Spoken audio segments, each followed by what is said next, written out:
Hey YouTube, this is Praxis Prepper, and I want to welcome you to the first installment of my Nuclear War Survival Strategy Skills series.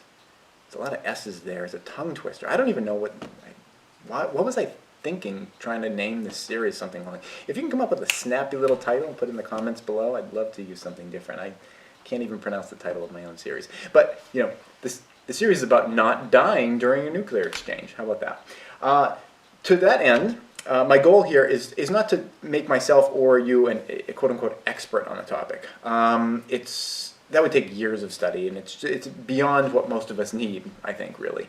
My goal is to just make myself and to share with you enough information that we feel like we are just very knowledgeable on the topic.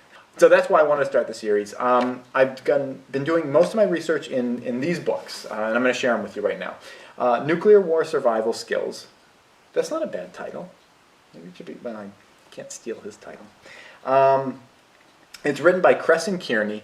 You can download this book for free right now online. Just search, do a Google search, and you'll be able to find links to this book. He wants to get the information out there. I would recommend getting a hard copy also, because sometimes if there's an EMP or something, or your computer's not functioning.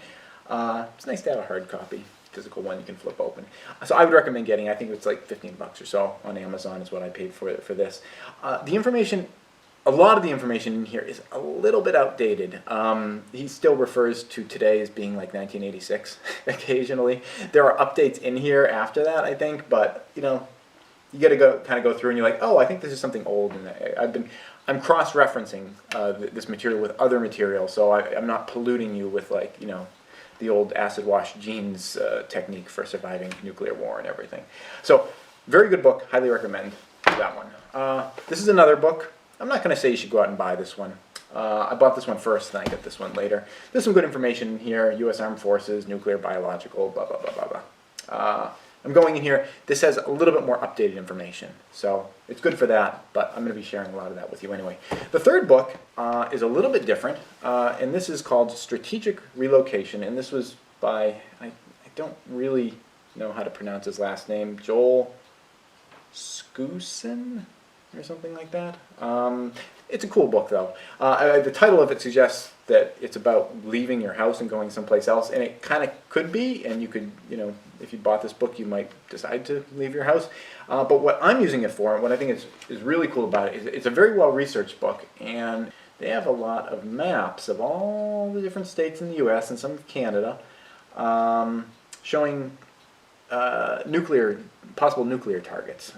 So it's kind of cool if you were able to find out if you, say, live near this giant ring of fire here. Maybe you might want to make some alternate arrangements or something. These represent missile silos that, would probably be of interest to be in a first wave of attack if there ever was a nuclear war. People would be dropping bombs there to try to disable as many of those as possible. So if you live near there, it might be advantageous to know that. So those three books are what I'm primarily using. I'm also using a fourth book, which I'll keep secret for the moment. We'll be sharing that next week, which is a bit of a curveball. I think you'll find that one interesting when I wrap that into it. So, like I said, it's going to be a series of films. Today's the first one, and what I want to talk about today is bombs, blast effects, and fallout. So let's get going.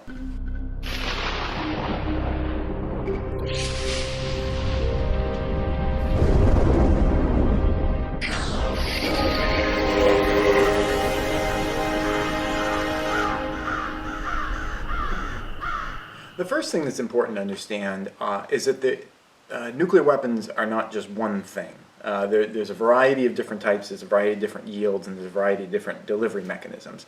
The first nuclear weapons that the U.S. dropped over the people in Japan were about 20 kilotons. One was a little less, one was a little bit more. Fast forward to today, the largest nuclear weapon that is known to have ever been exploded is a bomb that it's a Russian bomb, and it is allegedly capable of 100 megatons, not kilotons, megatons, 100 megatons.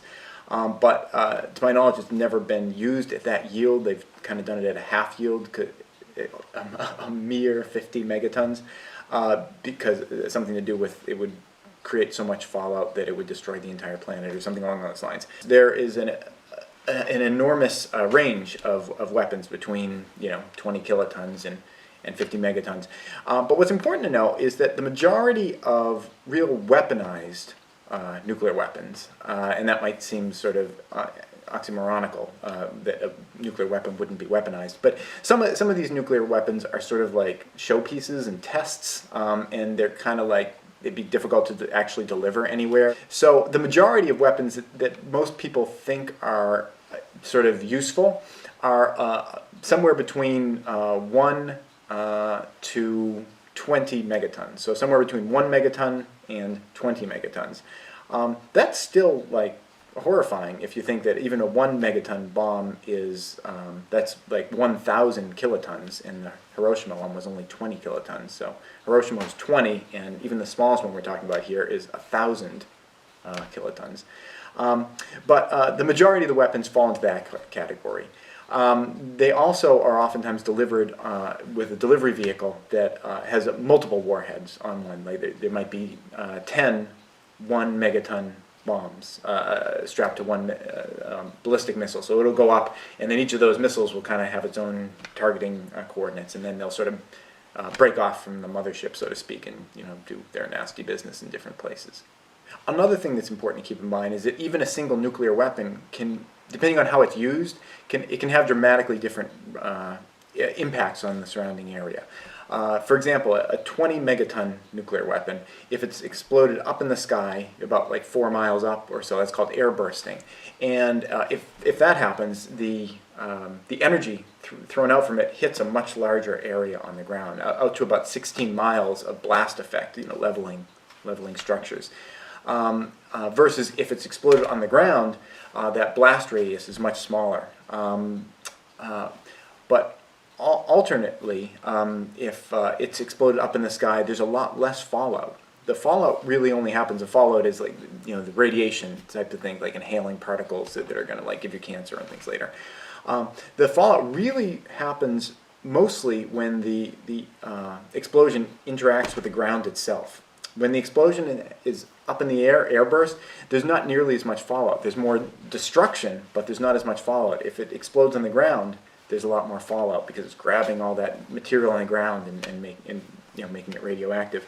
If a 20 megaton bomb, the same one that can make 16 miles of destruction, if it's airburst above the ground, if it's blown up on the ground, the fallout radius of something of that size would extend for about 20 miles, even upwind of a device like that. Downwind, obviously, it would just keep blowing and blowing for hundreds of miles. So that's a 20 megaton nuclear weapon. For something on the smaller end, a 1 megaton nuclear weapon, if it's airburst, again, 4 or 5 miles up in the air, it will have a destructive radius of about 5 miles. So, it's quite a bit less than a 20 megaton. If that same 1 megaton weapon is exploded on the ground, the fallout will also be a lot less.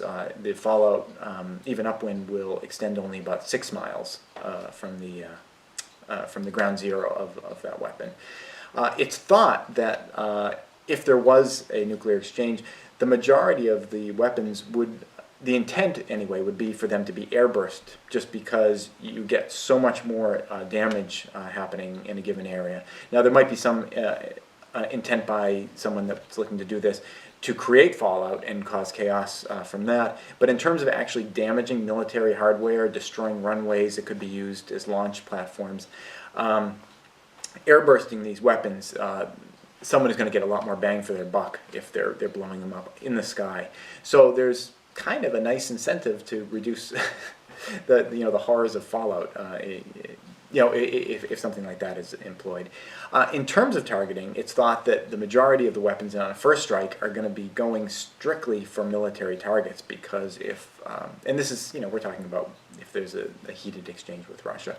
The idea is that they're going to want to reduce as many of our offensive capabilities to slap them back. So the first wave is going to go for missile silos, things like runways where large bombers could take off from, and things of that nature. So if you live near a missile silo, or if you live near a very long runway that can accommodate military aircraft, that's something that you are probably going to need to be concerned about and be aware of. Next, let's talk a little bit about blast and blast effects. It's important to kind of get a sense of what is happening around you, and you can tell a lot by what you witness in your immediate environment. If you see a bright flash of light up in the sky, first thing, as they always say, is don't look at it. Make sure you get to shelter as quickly as you can. And by shelter, I just mean something to remove you from the exposure to that radiation, that light radiation that's traveling at the speed of light and going to immediately start burning your eyes and your skin. So you want to get behind a wall or just something that'll block you from that. It doesn't have to be your actual fallout shelter. If that intense light and heat lasts for about 10 seconds, that was probably a 1 megaton surface burst nuclear weapon. If it's longer than that, for about 45 seconds or so, then that was probably something more close to a 20 megaton nuclear weapon being surface burst. And that gives you some sense of what the blast radius will be, and whatnot. Obviously, again, you're not supposed to be looking at it. You don't want to try to be looking to see if it's on the sky or on the ground because you're going to damage your eyes. But just getting some of that information will help you have some sense of what just occurred near you.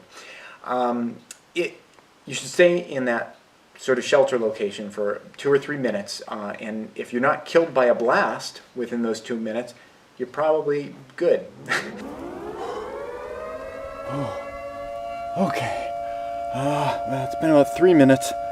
I guess it's time to move to my secure location. I gotta grab some shit first, though. In case the aliens invade too. And oh shit, of course. Need barnyard pornography. Gonna be underground for a couple weeks.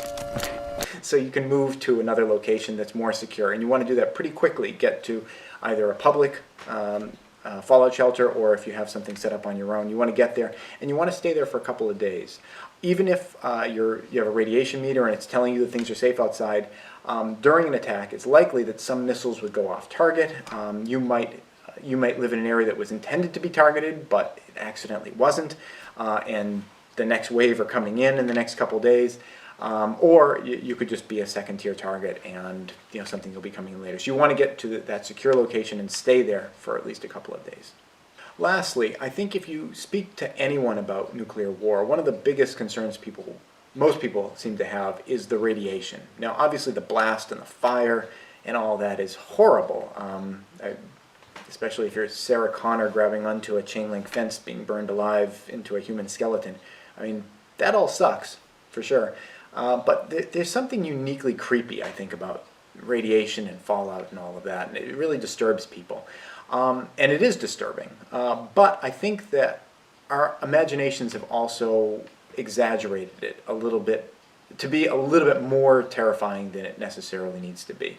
And again, there have been a lot of people that have been killed and terribly sickened by fallout. It's not to take away from them, but statistically, if you do get exposed to fallout, it is not an automatic death sentence, and it is not even an automatic cancer sentence. Some exposure is survivable, even reasonably intense exposure, as long as it's kind of short term. And additionally, there are a lot of things that you and I can do to try to limit that exposure. Now, if there is an attack, the majority of the fallout is going to be falling out of the sky within the first 12 hours. And the worst of that is going to be falling out during the first 2 to 3 hours. And why I say the worst of it is because the more time that has passed since the attack occurred, the less radioactivity is going to be in any of that material, because the radioactivity is degrading over time. So the large chunks are going to fall out of the sky first, and the smaller particles are going to stay up there longer. That makes sense. And that's kind of a blessing, because the smaller particles are exactly the kind of things that you and I would be breathing in. So it's nice that they stay up there, and from what I'm reading, a lot of those are going to stay up there for weeks or months, and slowly get safer and safer and safer. So that's great. The one, there's a silver lining there. Everything is awesome. The one exception to that is if there is a a rainstorm or a snowstorm that washes that material out of the sky and onto the ground, at which point it can start blowing around, and then you have those tiny little particles that are very dangerous and can be inhaled. So that is the one exception, but generally speaking, as long as you can get into a fallout shelter and stay there for 2 weeks, you're going to avoid a huge majority of the radiation. If on day one the radioactivity, which is measured in Röntgens, and I don't know if I'm pronouncing that properly. If you look at the way the word's spelled, it's a little ambiguous as to how to pronounce it. YouTube told me that Röntgen or Röntgen. if on day one the measurement of Röntgens per hour that are in your area is, say, 1,000 Röntgens per hour, if you move into a shelter and then just simply come out of your shelter 2 weeks later, same environment, everything's still there, no cleanup or anything, just the radioactive decay itself will have brought that radioactivity level down from 1,000 Röntgens per hour down to 1 Röntgen per hour. So it is very survivable as long as you take precautions up front. Even food and things like that, as long as you wash the fallout off of, like, say, an apple on a tree, the apple itself isn't harmed. You just need to get that fallout dust off of it. Same for water. If you're capable of filtering the fallout of whatever particle size it is out of your water, and you can actually remove the physical fallout with a physical filter, the water is safe to drink as well. In this map that you see, it demonstrates sort of a computer simulation of what a nuclear attack might look like in terms of fallout.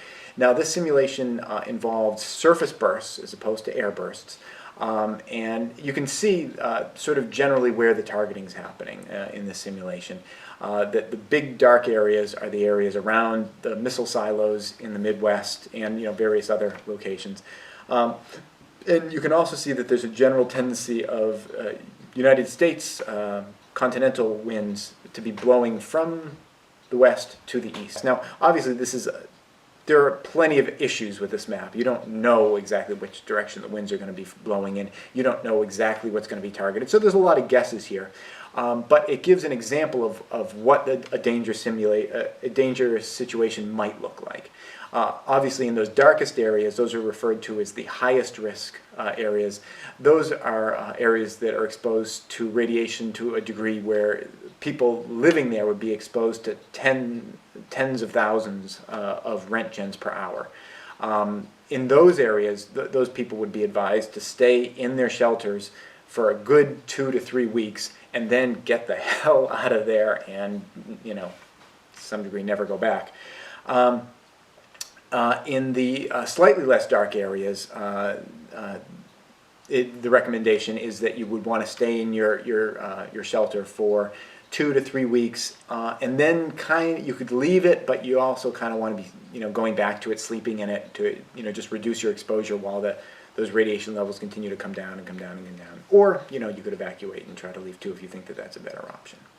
I feel like I should reiterate at this point that from all the reading that I've been doing, air bursting seems to be the preferred military method for implementing these nuclear weapons.